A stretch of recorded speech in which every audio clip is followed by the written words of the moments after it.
पश्चिम बंगाल की राजनीति इस वक्त ऐसा सीन चल रहा है मानो पार्टी ऑफिस नहीं बल्कि कोई फैमिली ड्रामा सीरियल या का सेट हो। जिस टीएमसी कांग्रेस को ममता बनर्जी ने खुद अपने दम पर खड़ा किया, उसी पार्टी के अंदर अब बगावत का ऐसा तूफान उठा है कि कुछ नेताओं ने तो दीदी को ही अध्यक्ष पद से हटाने का ऐलान कर दिया। लेकिन राजनीति में ममता बनर्जी का नाम यूं ही नहीं चलता। बागियों ने एक वर्किंग कमेटी बनाई तो दूसरी तरफ दीदी ने भी बना दी। बागियों ने चुनाव आयोग जाने की बात कही तो ममता गुट पहले ही दस्तावेज लेकर चुनाव आयोग पहुंच गई।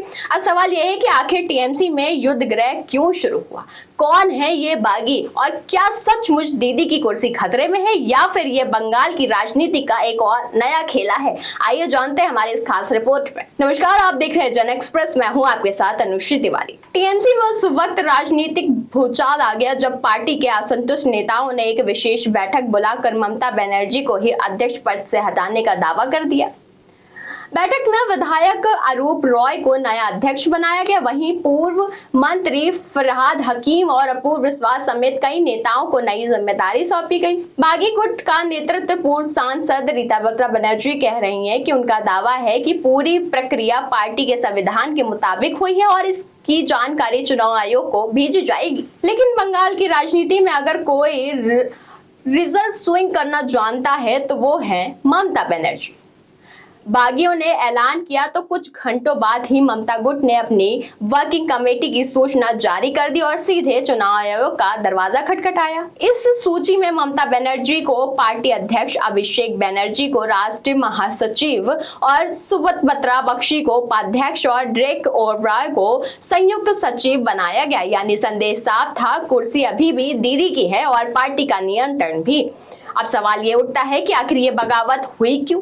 राजनीतिक जानकारों की माने तो पिछले कुछ समय से पार्टी के भीतर वन फैमिली डोमिनेशन को लेकर नाराजगी बढ़ रही थी। कई नेताओं को लगता था कि पार्टी के बड़े फैसले और अभिषेक बनर्जी का प्रभाव लगातार बढ़ता जा रहा है और पुराने नेताओं की भूमिका सीमित होती जा रही है। दूसरी तरफ लोकसभा चुनाव के बाद संगठन के फेरबदल, टिप्पणी वितरण और नेतृत्व शैली को लेकर भी असंतोष की खबरें सामने आई। यानी मामला सिर्फ कुर्सी का नहीं बल्कि पार्टी के भविष्य और नेतृत्व की दिशा का भी है। दिलचस्प बात यह है कि जिस पार्टी ने कभी कांग्रेस छोड़कर अपनी अलग पहचान बनाई थी, अब उसी पार्टी के अंदर असली टीएमसी कौन की लड़ाई छिड़ गई है। एक तरफ बागी कह रहे हैं हम ही असली टीएमसी कांग्रेस है, तो दूसरी तरफ ममता गुट कह रहा है कि असली मोहर हमारे पास है। और इस पूरे घटनाक्रम को देखकर कार्यकर्ता शायद यही सोच रहे होंगे, वोटर तो हम थे लेकिन पार्टी का मालिक कौन है, ये फैसला अब चुनाव आयोग करेगा।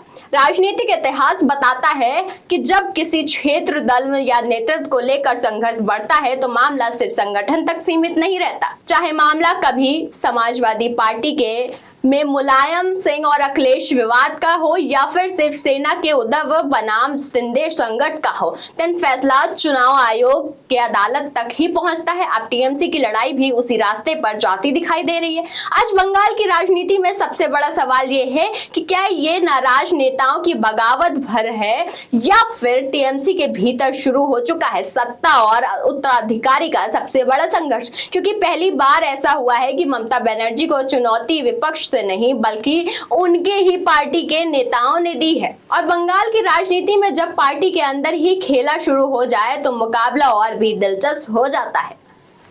लेकिन सवाल यह है कि आखिर बगावत की वजह क्या है। बागी गुट का दावा है कि उनका मकसद ममता बनर्जी को राजनीति से हटाना नहीं बल्कि कमान के नेतृत्व को सौंपना है। पश्चिम बंगाल विधानसभा विपक्ष के नेताओं और बागी गुट के प्रमुख चेहरों में शामिल तबत्रा ने होटल में हुई विशेष बैठक में कहा कि बजट सत्र के बाद आयोजित इस विशेष अधिवेशन प्रतिनिधियों के सम्मान में नई all Indian Trinamool Congress committee ने नेशनल वर्किंग कमेटी का गठन किया है। बता दें कि इस बैठक में अरूप रॉय को नया पार्टी चेयरमैन चुना गया है। रीता बत्रा बनर्जी के मुताबिक नेशनल वर्किंग कमेटी में कुल 30 सदस्य शामिल होंगे। वहीं बागी गुट ने जिला स्तर पर की गई नई कमेटी बनाने का नया जिला अध्यक्ष नियुक्त करने का ऐलान किया है। यानी संदेश साफ है, ये सिर्फ नेतृत्व परिवर्तन का दावा नहीं बल्कि समांतर संगठन खड़ा करने की भी तैयारी है। दिलचस्प बात यह है कि बागी गुट की ममता बनर्जी को पूरी तरह किनारे नहीं किया है।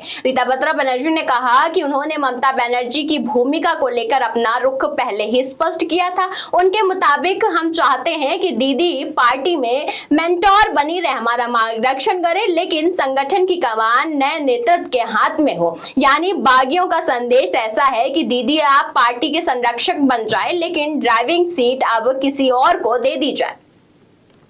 हालांकि सवाल यह है कि जिस नेता ने टीएमसी को सड़क से संसद तक पहुंचाया, वे वहां की सिर्फ मेंटोर की भूमिका स्वीकार करेंगे। राजनीतिक जानकारों की माने तो यही वह बिंदु है जहां से असली संघर्ष शुरू होता है। राजनीति में अक्सर नेता अपने विरोधियों से लड़ते हैं, लेकिन बंगाल में मामला थोड़ा सा अलग है। यहाँ लड़ाई इस बात की है कि टीएमसी को कौन हराएगा, लड़ाई इस बात की है कि टीएमसी आखिर चलाएगा कौन। एक गुट कह रहा है कि दीदी हमारी नेता है, लेकिन अब मार्गदर्शन मंडल में जाए। दूसरा गुट कह रहा है कि अभी तो हम कप्तान हैं और टीम भी हमारी है।